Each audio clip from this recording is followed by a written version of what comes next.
तो दोस्तों, बाबूजी राठौड़ का विवाह अमरकोट के राजा अमरकोट के राजा सूरजमल सोढ़ा की पुत्री सोढ़ी के साथ हुआ था। लेकिन विवाह के मध्य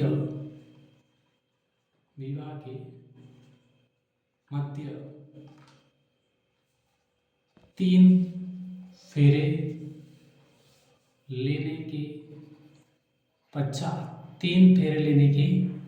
पश्चात चौथे फेरे से पहले उनके प्रतिद्वंदी और बहनोई जिंदराव खिंची ने पूर्ववीर भाव के कारण देवलचारिणी की गायों को ले गया। तो दोस्तों, बाबूजी राठौड़ का विवाह अमरकोट के राजा सूरजमल सोढ़ा की पुत्री सोढ़ी के साथ हुआ था।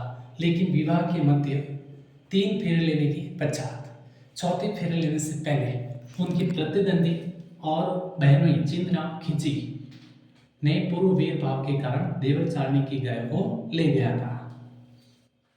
उसके बाद में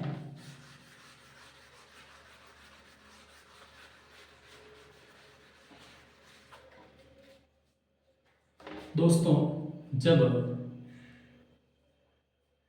देवलचारिणी ने बाबूजी से प्रार्थना की तो बाबूजी केसर कालमी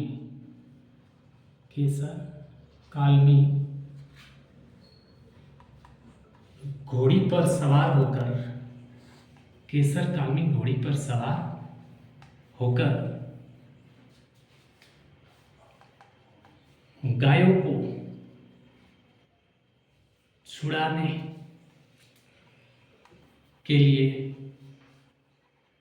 जाते हैं, जहां कड़े संघर्ष में 1276 में बाबूजी राठौड़ वीर गति को प्राप्त हो गए,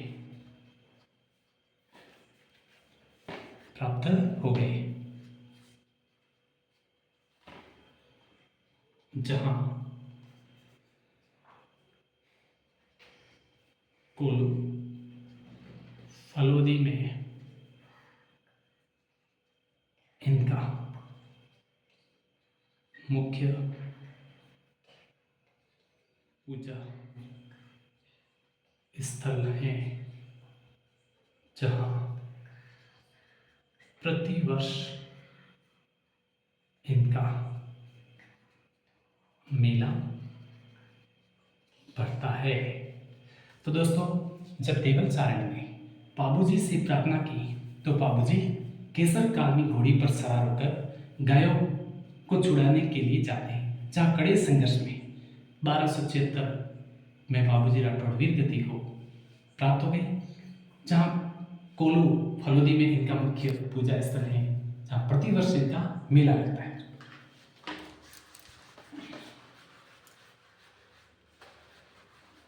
अब दोस्तों आगे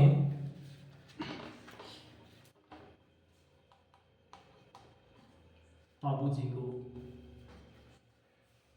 ऊंटों का देवता माना जाता है। मारवाड़ में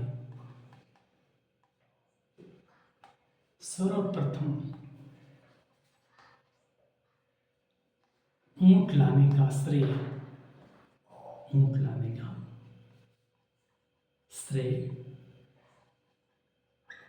बाबू जी को दिया जाता है और जनमानस में इन्हें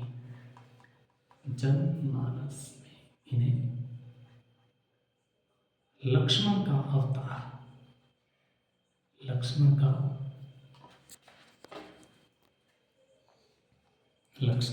अवतार के रूप में पूजा जाता है। इनकी प्रतिमा हाथ में भाला लिए अश्वारोही के रूप में।